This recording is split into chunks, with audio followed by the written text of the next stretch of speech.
How about the fact that almost every blue state now has made the decision to end their mask mandate, many for schools: Delaware, Connecticut, New Jersey, New York, California, Oregon, Nevada. Did you see the video that I posted?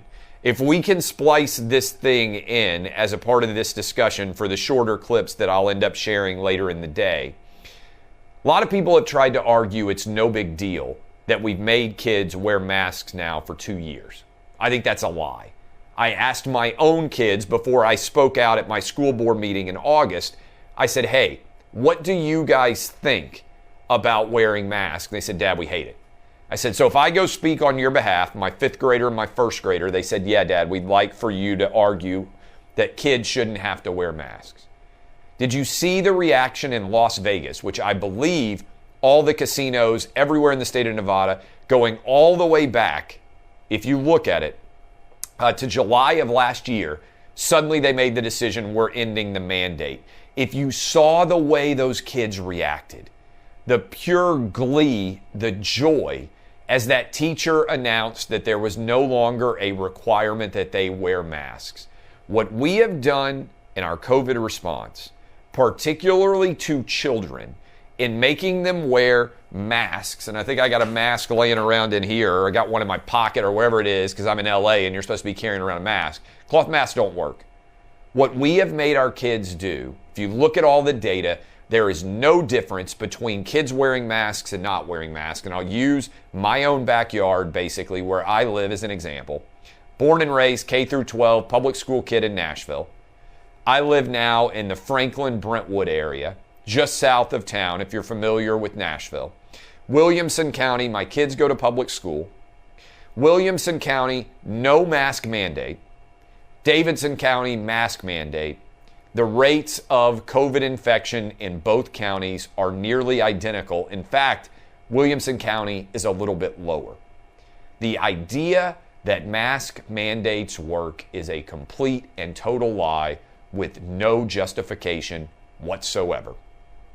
And the idea that we have made our kids wear masks is the biggest American public policy failure since Vietnam.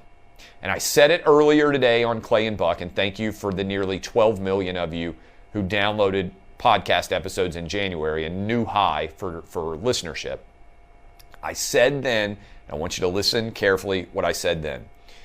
These midterms need to be a referendum on the failed political decision-making of everyone who argued for COVID restrictions.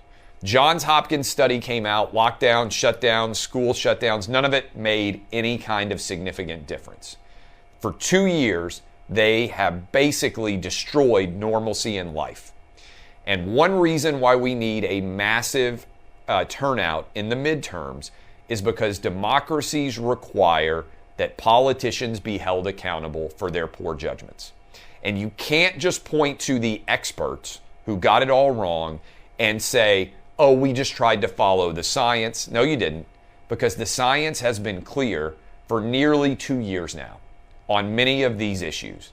And there was no way to justify it. And suddenly all these states, Connecticut, New Jersey, New York, as I was laying it all out, California, Oregon, now Nevada, all these different blue states that are suddenly ending all of their restrictions. You need to know the science isn't changing. What is changing is the political calculations as the consequences for those choices becomes more and more readily apparent. Don't allow them to confuse you about what is actually taking place. Don't allow. Hold politicians accountable for their choices. That's why we need a massive onslaught of a red wave to hold Democrat politicians responsible for the choices that they made.